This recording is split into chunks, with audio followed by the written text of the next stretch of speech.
Hey Peter, hey Stuart, hey Mark Osborne.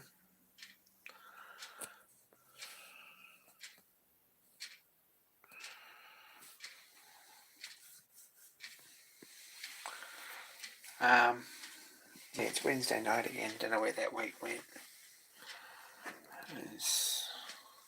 Hey Fridge. A cup of coffee. That's about it. I'm feeling pretty. Yeah. I really don't want to admit it, but I'm very, very sore, to be honest. Probably too old for this shit. Tea and biscuits, g'day. And Bill, g'day.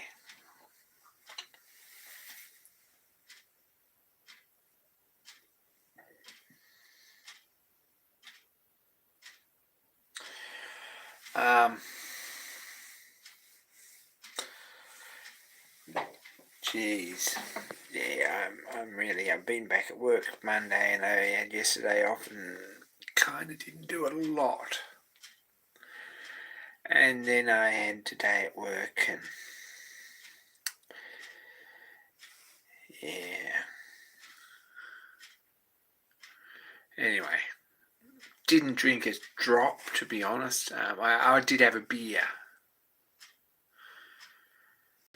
I probably had 2 beers on separate days.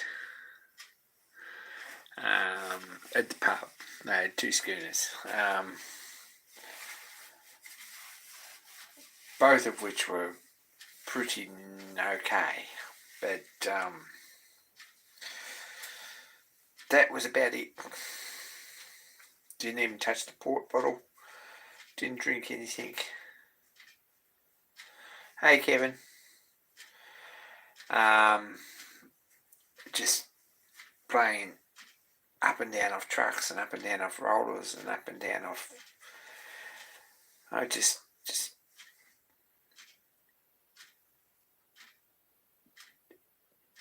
less than a case.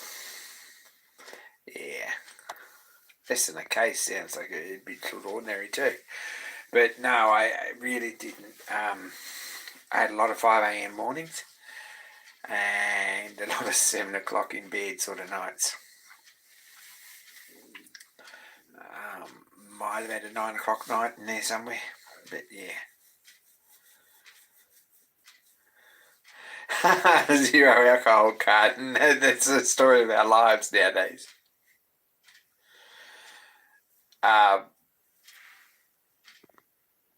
Yeah, that's right. I'm too tired to stay up drinking, too much to do, and really, there's a lot of people helping. There's still way too much to do. Anyway, so that's what happened. I did put a video up yesterday, last night, early this morning. We're all getting old, and on Monday I felt half reasonable.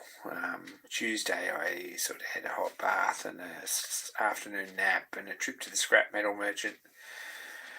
What else happened? Not very much.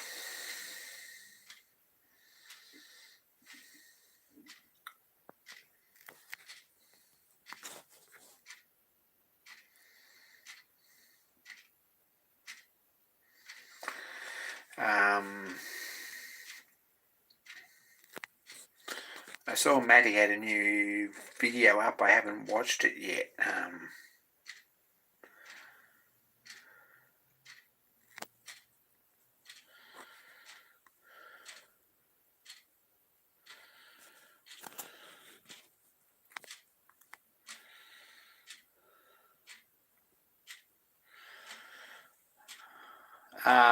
Tea and biscuits, yeah, I could do that, I reckon.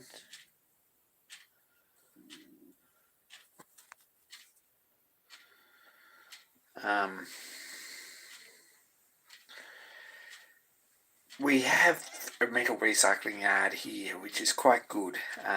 They are pretty helpful. They mostly have bigger sheets of stuff. I got this sheet of plate,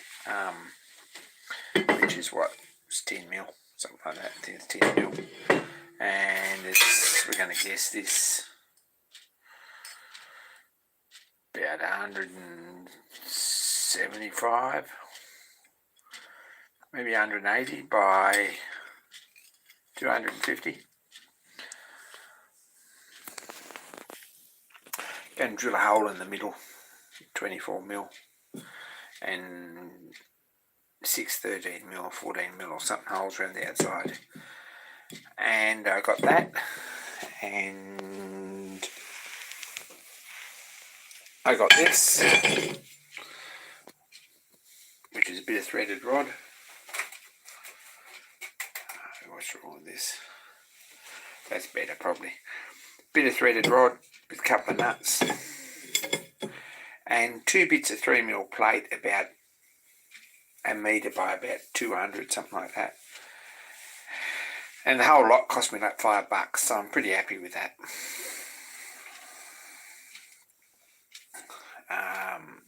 This is to be a press or a jacking screw for this little engine. Jacking screw to go on here.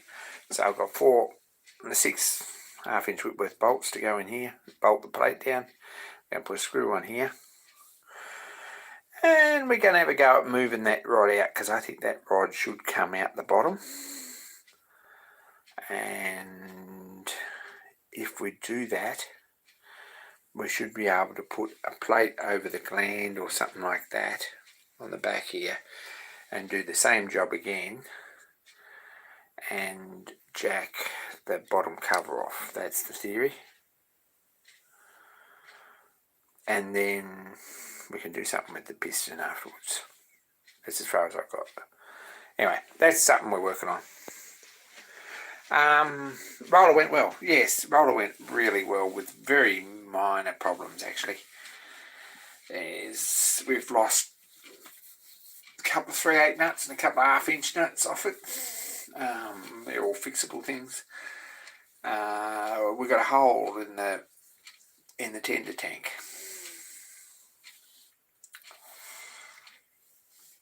It's just, I would say that there's a loose flaky rust that's finally come loose and left a hole.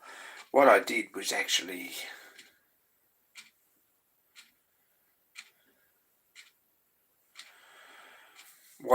put a self-tapper in the hole with a bit of thread tape around it and a bit of gaffer tape over the top, and that seems to be holding real well, but it looks a little bit ugly.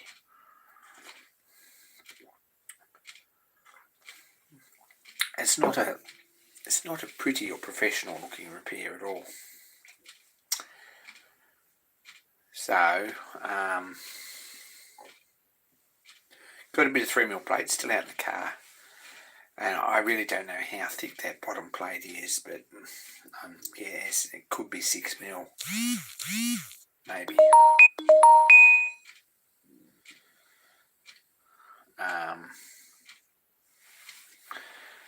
Could easily be 6 mil. Don't think it's any heavier than that. But probably what we're going to do is cut a square bit out. 150 long and 50 or 60 mils wide with the grinder.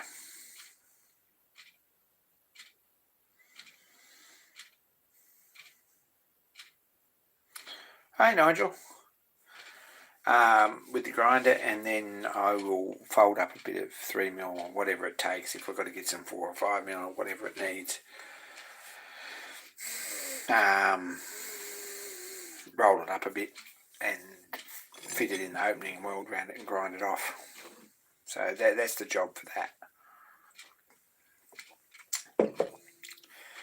If we have a bit of a look inside there and discover that it probably needs a whole new tender pan, that's a big job.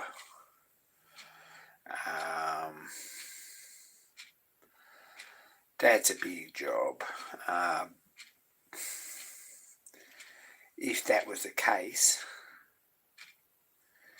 we'd be slicing it off an inch below the rivet line all the way around and making a new one up. getting some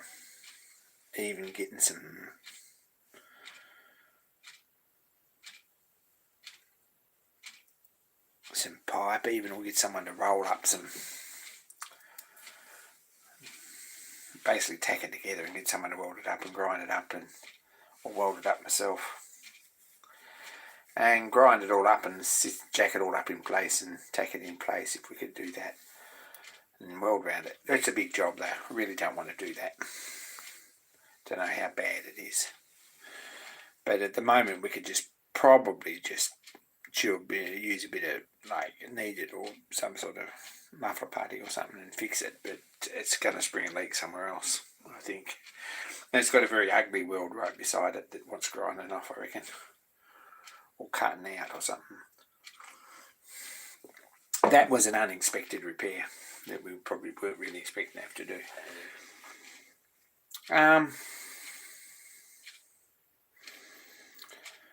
Apart from that, I learned a lot, I think, this weekend, more than I've ever learnt before, about steaming the roller this last weekend. Running it for 4 days in a row, which is sort of a first. I've never ever done it, run the thing that intensively before, but learned a fair bit.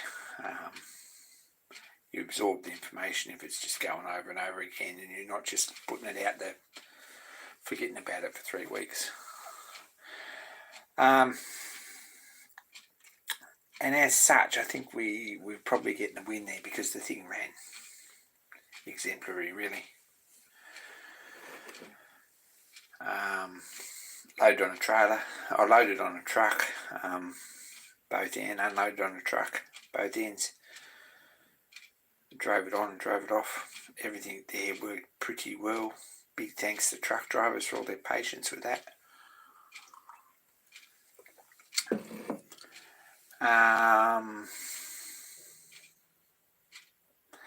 Yeah, that's right. You get a big fire in it and it gets up to 100 psi, then the next 100 psi you've got in 15 minutes. So it's a bit uncontrollable actually, but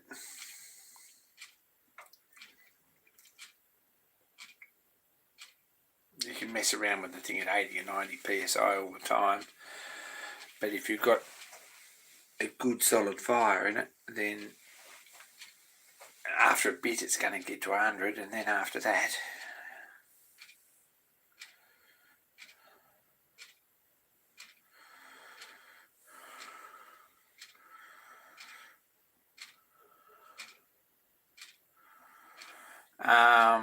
is the steering heavy to use? It's probably the heaviest steam vehicle that you will find, to be honest, compared to that other traction engine that was there, which is a really nice Clayton and Shuttleworth. Is it Clayton and Shuttleworth? Ruston Proctor. Nice Ruston Proctor, is that right? Colonial engine with big wheels and pretty light in the steering, that engine. You give it a spin and it keeps spinning, it just keeps going, and then you just spin it back the other way and it keeps going. And the roller is a bit of a dog, because it's got a roller all the way across, so if you've got a bit of a crown in the road, that makes it light to steer, because it only touches in the middle. But if it goes off the crown in the road, then the slack takes up in the chain the other way round, and it sort of the camber of the road kind of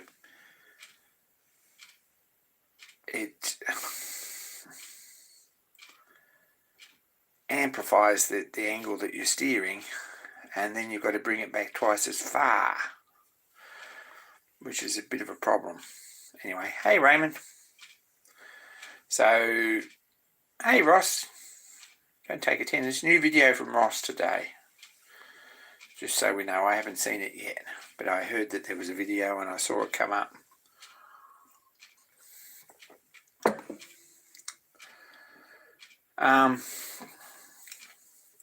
So a roller by its very nature is a rotten thing to steer, and a little roller is not terrible. If you've got a little E-type or a D-type Aveling or something like that,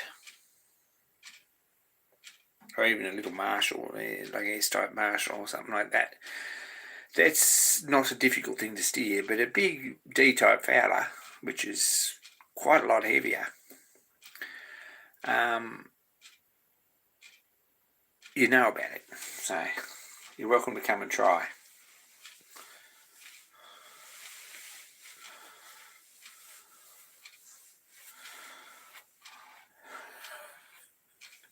Yeah, it goes off the road in either two directions by itself. You pick which one. Well, you can't pick which one. You just got to guess and wait till it happens. So that's what's happening.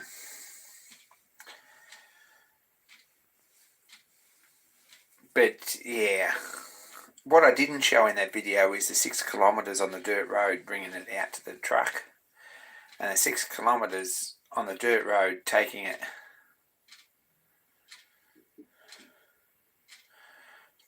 back is not on the video either. So there was a pretty heavy sort of a road. You can get hung for that sort of talk, David.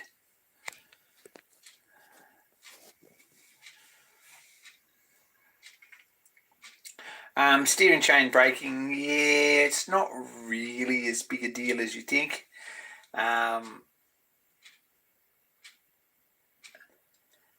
They tend to have a fair bit of leverage if you run into something though, so you've got problems.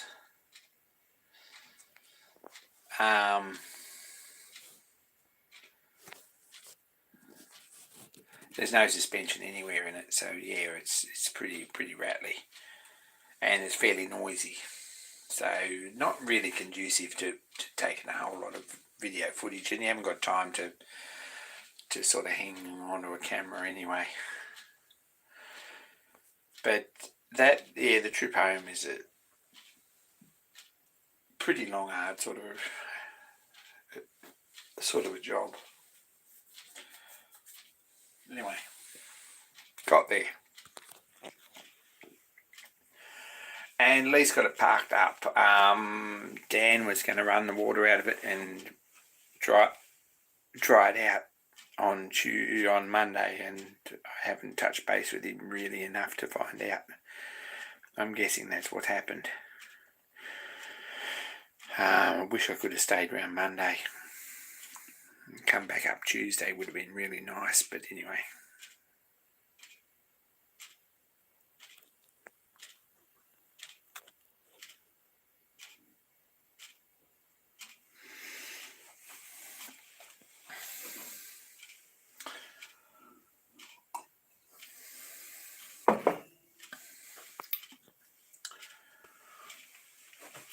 But pretty comfortable at this point, and firing the thing up and running around the showground and back where we started on my own. Not too many issues. Can drive a steamroller. Container Steam Workshop, good day. So that was the weekend. It was a pretty big one. It started Wednesday afternoon and finished Sunday night. We didn't stop much in between. I had the mattress in the back of the van, slept pretty well, but it was also at Glenray Showgrounds, or at Glenray,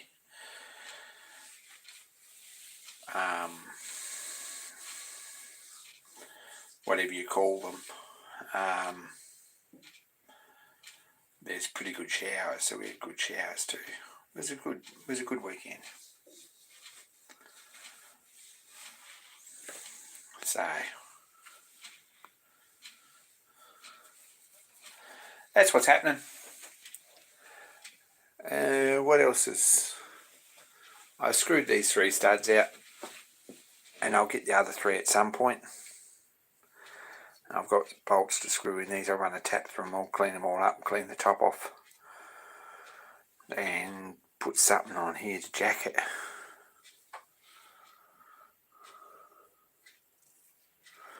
Yeah, it needs a static cam or something. But we had fun. I reckon this rod should come all the way out. I believe that that's how it works.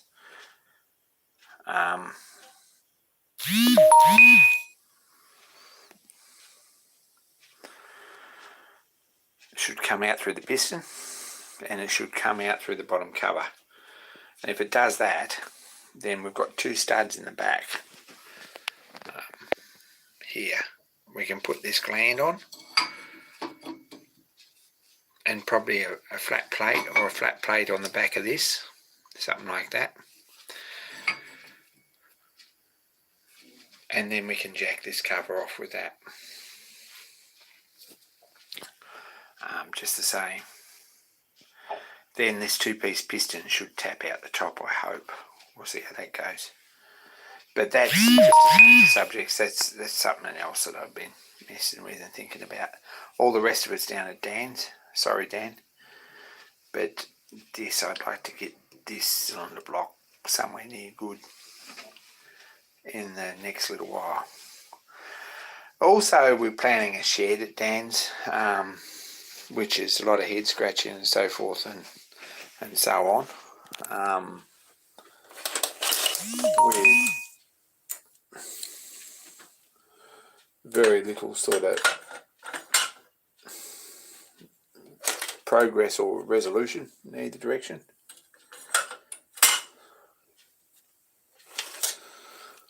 Hang all these up. There's still one missing for some reason.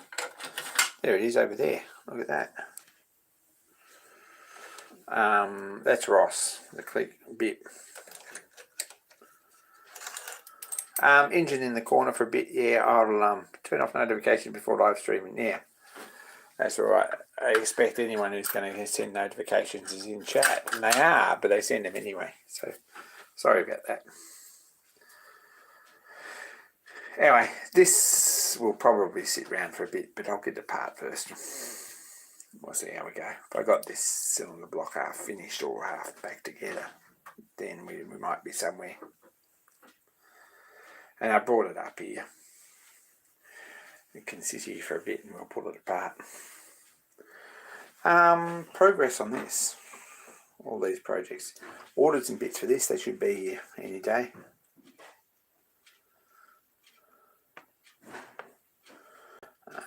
From Michitoya. Not much good like it is. I'd like to get that back together and go on.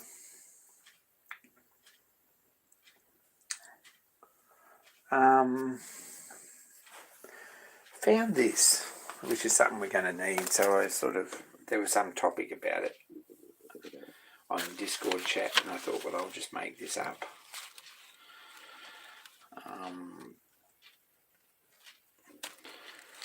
How clear that is. It's clear as mud. But it's an external hone. And there's two little castings I set into too the day before I went down to Grafton. So, sort of slowly getting it then too. That's something else we probably need for this little engine. So, they're things that we're doing.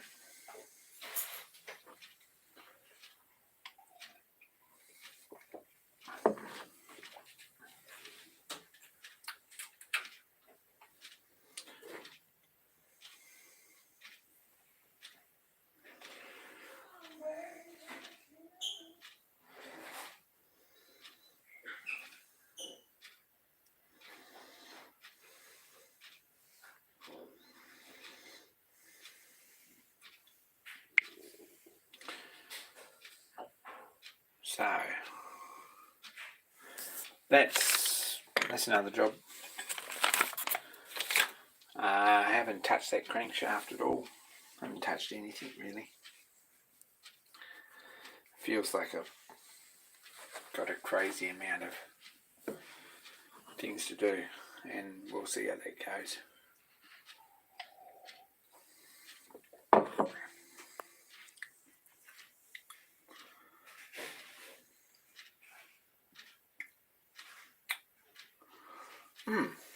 So what is everyone else up to?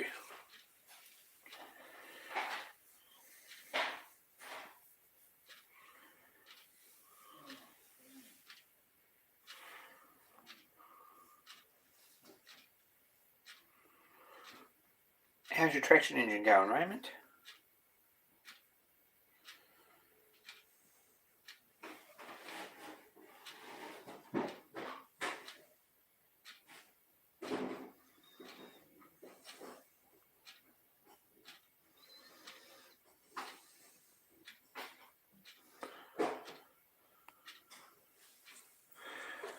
Ross's house hunting, that's not much fun. You can have that on your own. I hope to never have to do that again, but I know it will happen eventually down the road. But here we go. At this point, I'm happy where I am. Castings are fired up already, that's good. Tea and Biscuits working on the car build mostly, that's awesome. Fixing all the annoying car issues. Hey, Paul.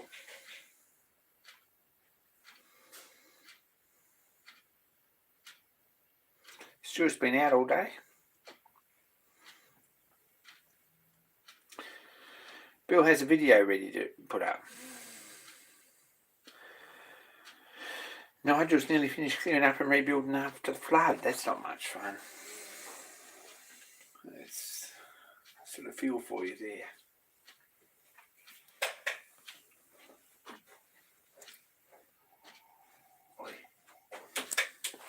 Joe's here.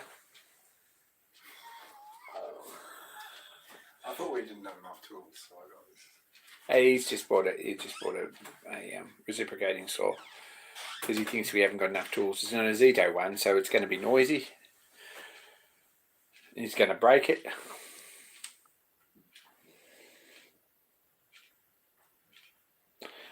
Thanks, Paul. I'm glad someone watched it. Don't feel like anyone did much, but we live with that. And it's probably understandable because I don't actually make very much content. And it's understandable that no one actually saw it, probably. But anyway, those who did, thank you. Send Nigel some more mud. I think he's had enough of it.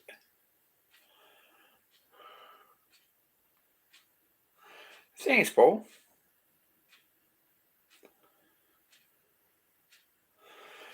I don't know what he's doing out there. I'm really not sure. I want to know.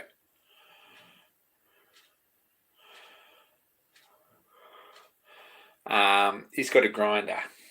He actually got a grinder, and it seems to be half reasonable.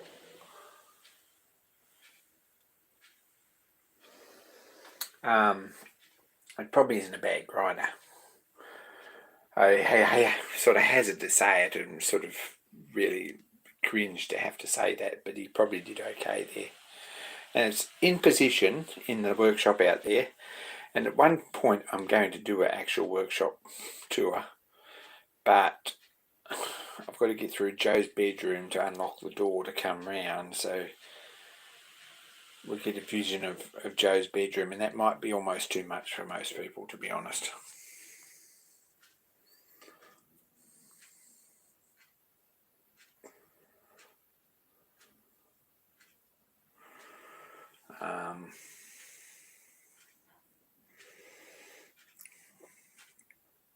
But he's out there cutting holes in something, and that makes me nervous. But anyway, I'm sure he's got it sorted.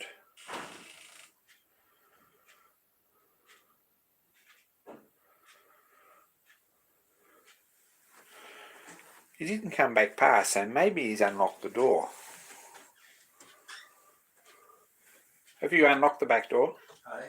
No, but I can. We might come round and look at the grinder. We'll come this way. You unlock the door, I'll come this way. He's walking around with a reciprocating saw. Now, this place is all over the show. Looks like one of the many baskets that I carted to and from Glenray, actually. Gloves, metho, oil, inox.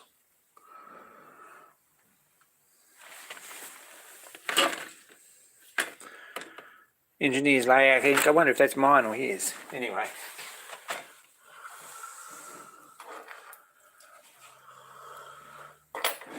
He's opening the back door, so we're going to go around and have a look.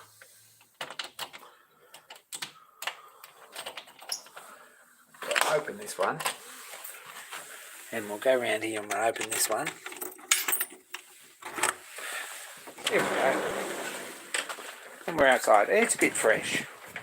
There's a Centec mill sitting there that needs to be put away. Trouble is we moved this bench and we bent the legs, so I've got to cut some gussets to go on the legs so that they're nice and soft again so we can put everything back. So at this point everything's all over the show waiting for that. There's 2 sheets of plywood there. Anyone who's shifted too many machines knows that that's important. There's a bandsaw, there's a pallet jack.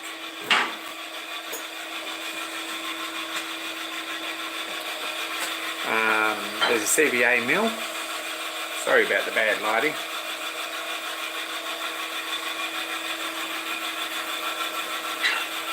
There's another trolley there with a lot of junk on it that needs organised. There's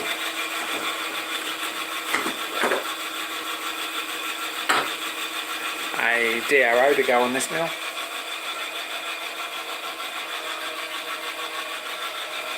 This has had quite a bit of use actually. And there's the grinding professional over here. Doing some very professional looking grinding.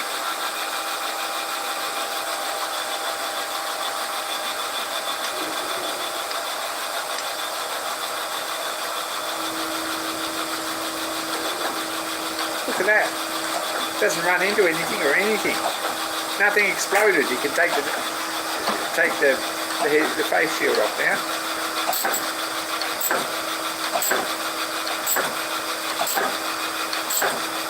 It steps over and everything. Look at that.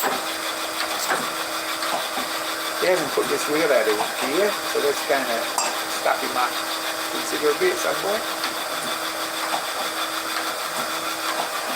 So that's the Jones' shipment. Pretty impressed that it actually turned out as well as it did.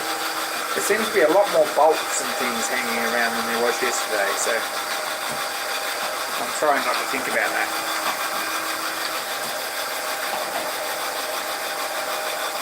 Have you pulled parts apart, Joe? No, I'm just thinking of getting a sawing this off. Oh, okay. Yeah. That's it. That's it. This is Joe's mill. If anyone wants a really nice HM46 Hair and Forbes mill that's been fully re-scraped and is in pretty good condition, hit Joe up because it might be for sale. I don't know what he's doing with that. But just a thought. It's in Queensland. So this is the back workshop.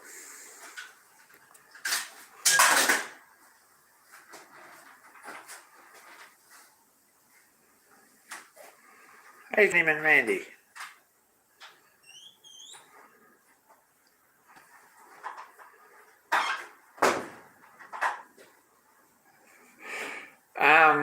Oh, that's why you got the reciprocating saw. I probably wouldn't have gone that far, but I understand now. It's a hard way to do that, but anyway. It looks like the reciprocating saw is to cut that pallet up. That looks like a fun thing. Make everyone cheery and happy and stuff. It's not how I would do it, but it's how Joe's doing it maybe. He may discover that it's not as easy as he looks. They're not fun things from experience. You just went to Bunnings to get it. Anyway, my tool chest should go in this corner here when we're done. And there's another light up here, or there was another light up here. It looks like the other light that was up there has actually come down. So that's why it's a bit dark out here. We had a bit of a shuffle around and this wall has come out and this mill went out. This is while I was away. and then the grinder went in the back there, and then everything went back in. So everything's all over the place, pending being organised and sorted out. And this just comes back inside the door. It's on wheels, this bandsaw. There's the border cladding for the roller. Look at that. That needs to go on the roller at some point, but it's a bit of a job too. And here's the backyard, which is a bit of a mess. Well, it's not actually too terrible. But there's that cabinet there, which is probably going in the back out of the way when we're done. But give me another weekend to get all this sorted, and we will have it organised and everything back together, looking like it's actually a little bit less lived in. That's why I haven't done a tour. It's because we've been all over the place trying to get this grinder working, sorted out. Anyway, there you go.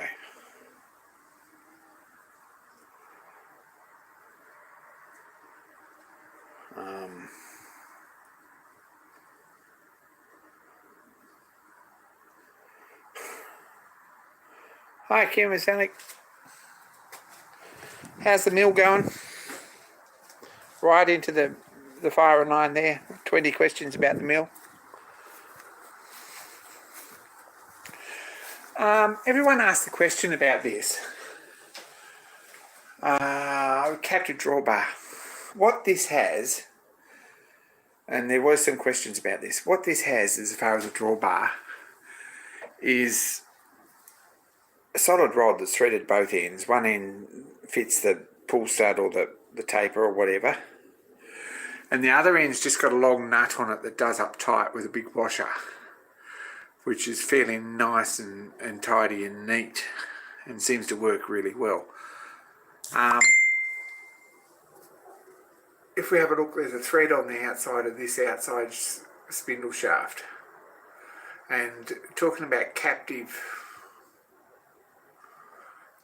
nuts, I think the thing to do would be to make something that's screwed down on here tight under this. Oh, how does that work?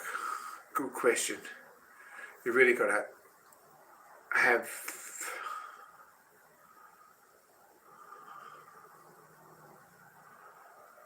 something that this will push the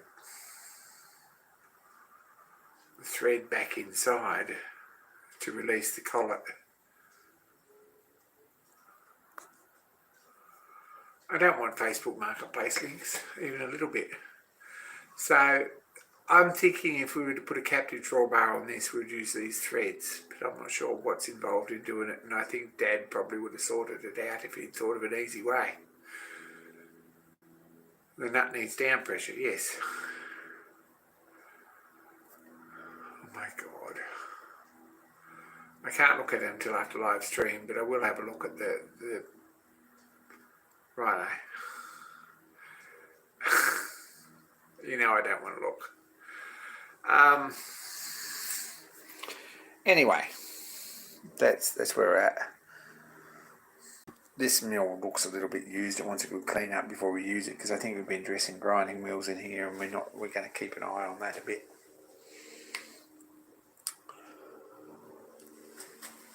There are some tool racks here which were surplus to requirements. There's 3 of them, so I might put one of them on this wall here somewhere after we line it. I think this is going to get lined out here, and then we might put it up here, and that way we can put some tools on the wall. And the DRO will probably go just here on the wall here somewhere too, with a scale on the back of this table. It's a bit dark in here. And a scale on one side of this table, and probably one on the back on the vertical. So that's where we're going with that.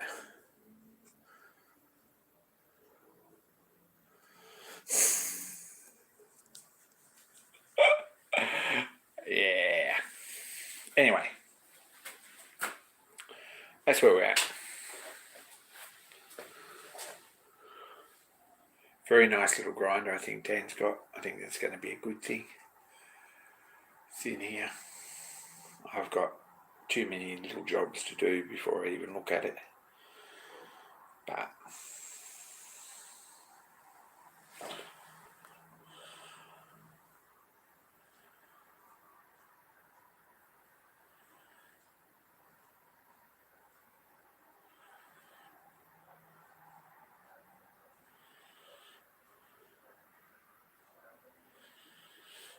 yeah, everything, Bill, everything's inside the house. That's very true. So anyway, all this stuff's got to go away, and it hasn't happened yet because I've been too busy and I really haven't felt much like it. I could have done a bit on Tuesday and I never. Didn't happen. Not a thing.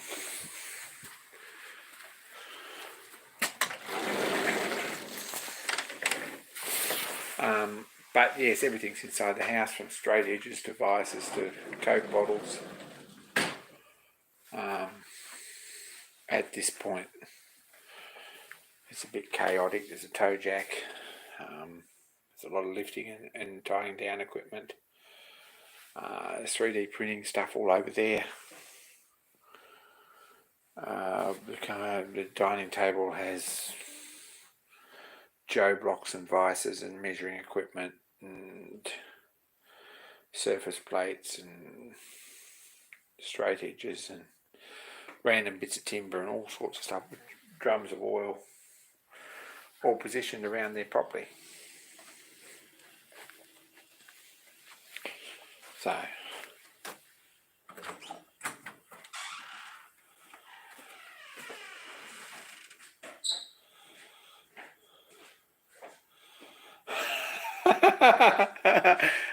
do you want me to ask him? This Joe guy seems cool. Yeah, that's me. Yeah. They wonder if you're single. Yeah, I typed that. Oh, that's you.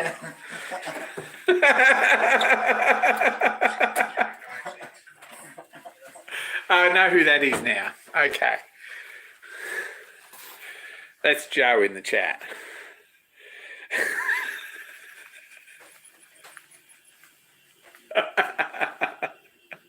Yeah, he's cool. Anyway, this is the notice board. How long have I known Joe? A while, actually. Off and on. I got to know him a bit better after I moved in, but I've known him a little while. He's pretty cool. Probably best not to.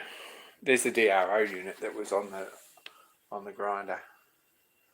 So at some point, I guess it'll either go back on or it'll get upgraded. There's a new reciprocating saw box. And there it is, look at that. It's Bunnings' finest. It's probably not a bad thing, but they are pretty treacherous. If you're only using this much of the blade, you've really got to have whatever you're cutting up against here. If you're only cutting something this deep, you've got to have a shorter blade, really. Anyone who knows that, who's used one, knows about that, I imagine. Anyway, that's very cool. We've got more tools. Need more tools. You can blow it up today and take it back to Bunnings for a refund tomorrow, which is how it works.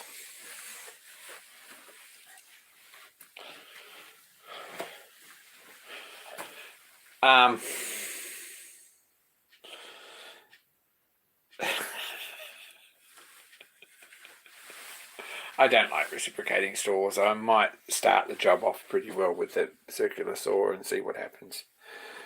You can finish it with that.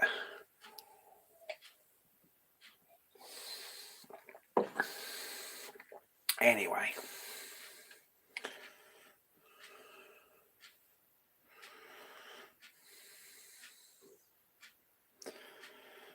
So, that's what's happening. Oh, I did get a piece of aluminium last week. I went to aluminium supplier and dug around in the offcuts bin and got this, which cost me $11. It's 25 by about 25 by 100, I would say, and it's about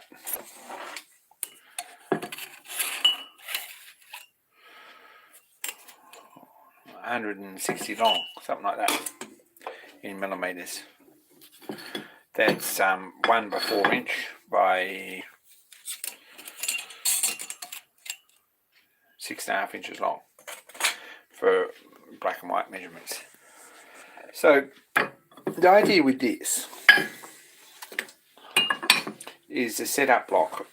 I'm going to use it for a few jobs, but what I want to do is drill these where the mounting holes go, one on each corner, and counterbore them, and then tap this to match and screw this on here nice and square.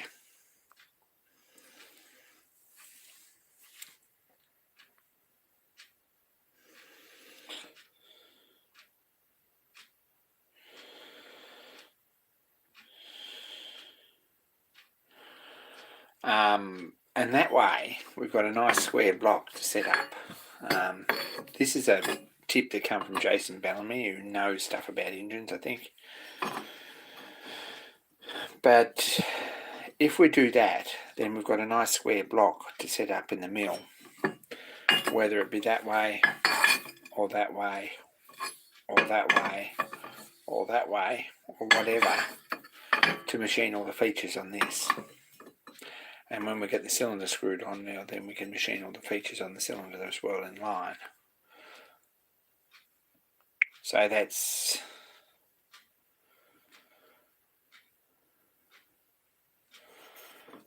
the idea of that.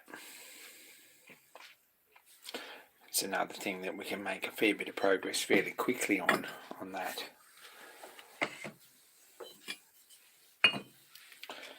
So there we go.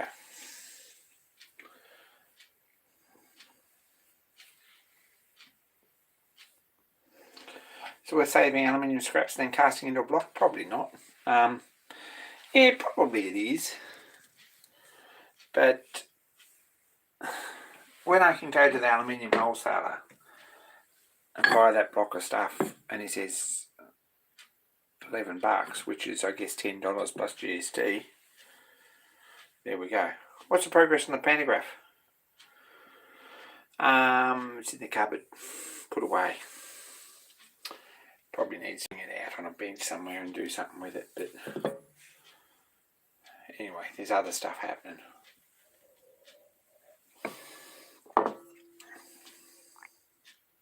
Stuart's been getting all ambitious about building a railway locomotive. That's awesome. Can't wait to see progress.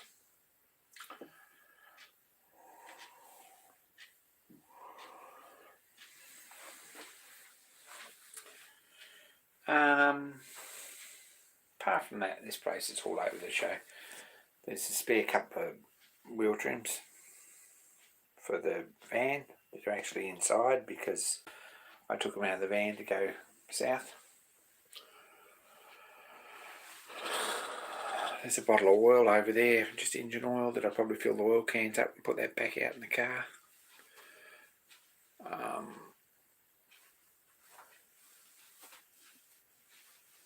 Yeah, don't believe there's a whole lot more done. Don't know if I showed you that. I did get the cabinet up with the, I think I did. I did get the cabinet up with the spark plug collection in it, so something else. Some engines and valves and things up on top.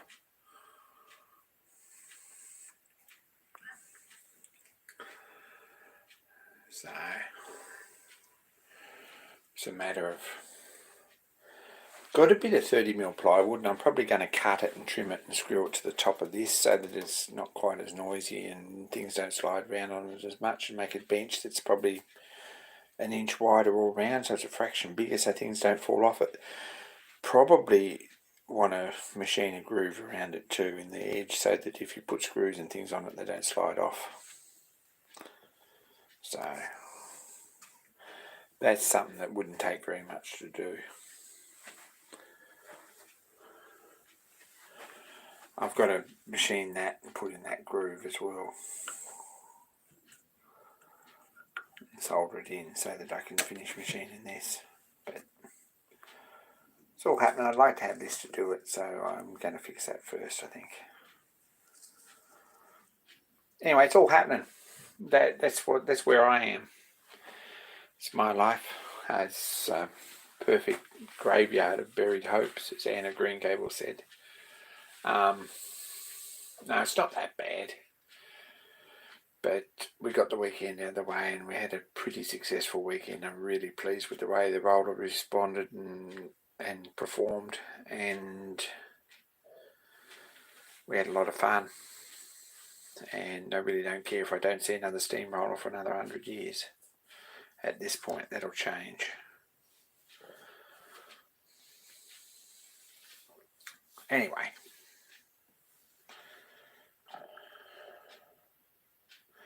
It was absolutely good fun, and we had a great time.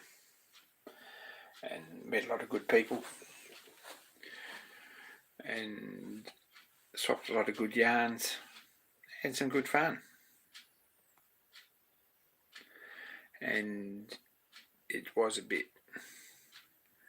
crazy patches though. And secretly I'm a little bit glad that it's over and we got through it. Now there's just a sort of half a page in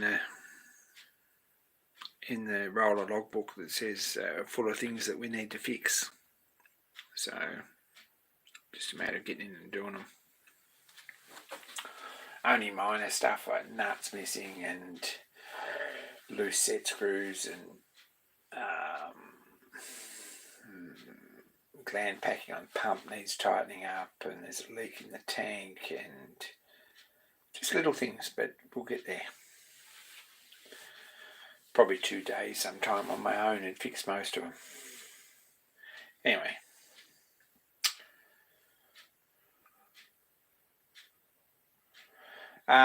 Lit it every day.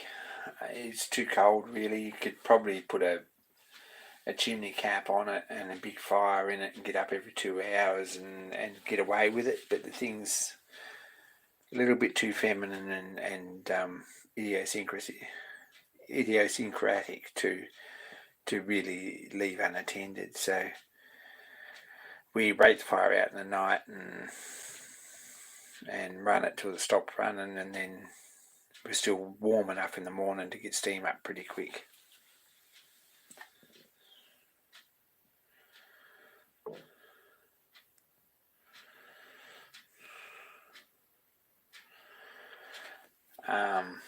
Could do with it needs a cap on it, yeah. And probably 2 bungee straps and a rubbish tin lid's probably all it needs, but we could make something better than that.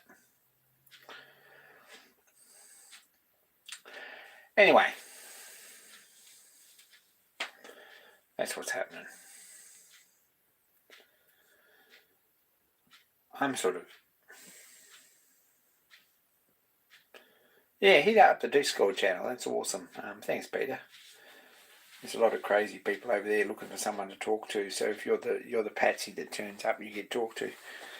I think that's how it works.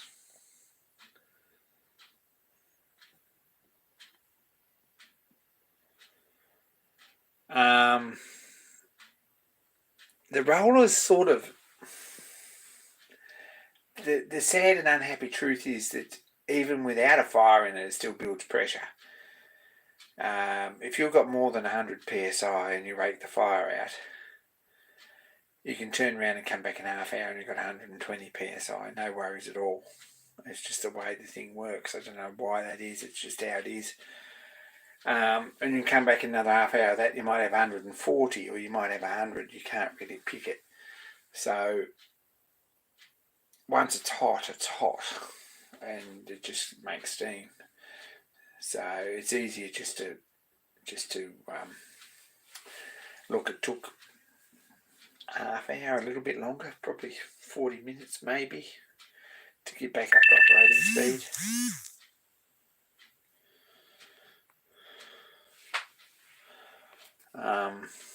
Next morning.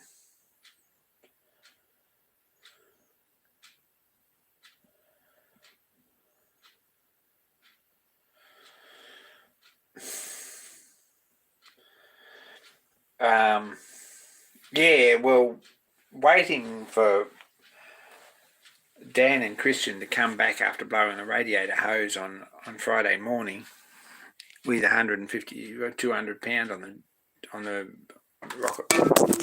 Oh crap! Sorry, with 200 pound on it. I think I blew it down 7 or 8 times and pumped a fair bit of water back in it, and it still kept rising. So it's not always the answer. And the other thing is that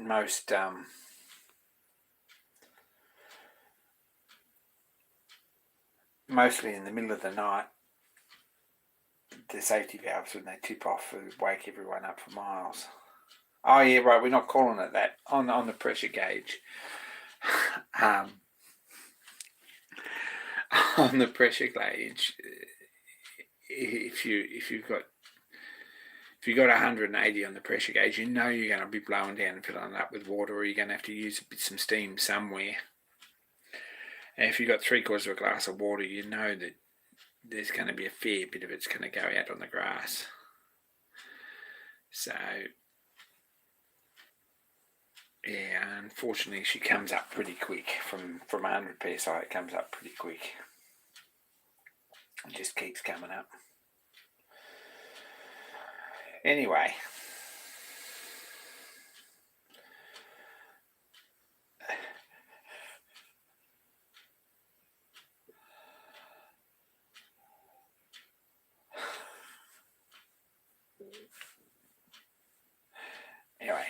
that's how it is.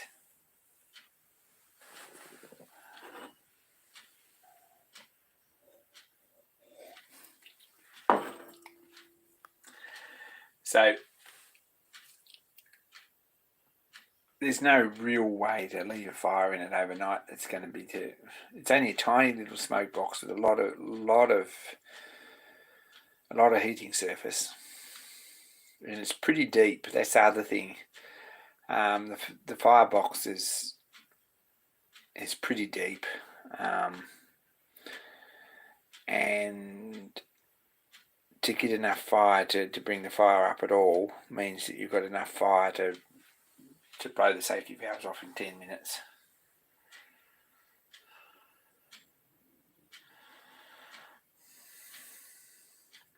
Anyway, we're still learning. But it's a temperamental witch of a thing.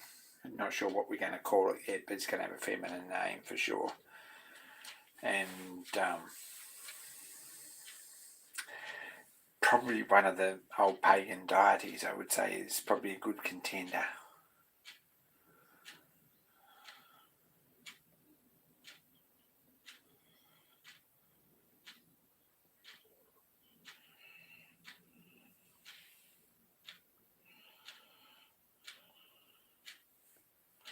Probably is time to eat. That happens.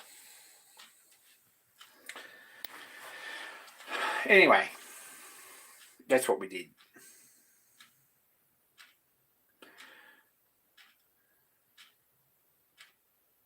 Yeah, wood burns pretty fierce. You can get a big glowing fire of wood pretty well. There's a lot of calories in that wood that we had there too, so that's not really not helping much. It's all kiln dried timber offcuts, short bits. It was donated and it's really good timber, and there wasn't a whole lot left when we left, but it burns pretty quick and pretty hot.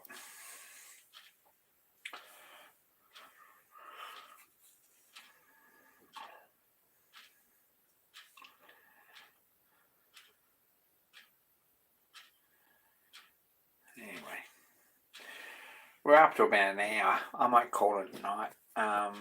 I feel like I'm probably running on a bit, but mostly it's because I am a bit tired still. Still some catching up to do. Better go and lock up and get everything sorted, and think about going to bed.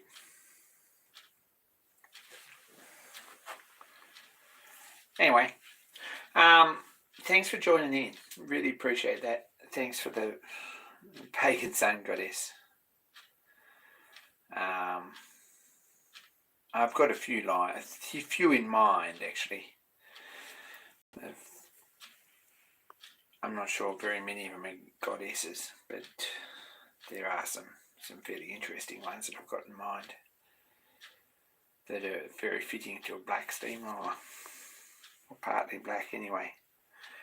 You could call it Karen. That's a bit mean. Anyway, thanks everyone. I'll try and make another video fairly soon. There's 2 or 3 jobs that need to be done. I might make a video about making this or something. Maybe even putting that caliper back together. I might make a video of that. We'll see how we go.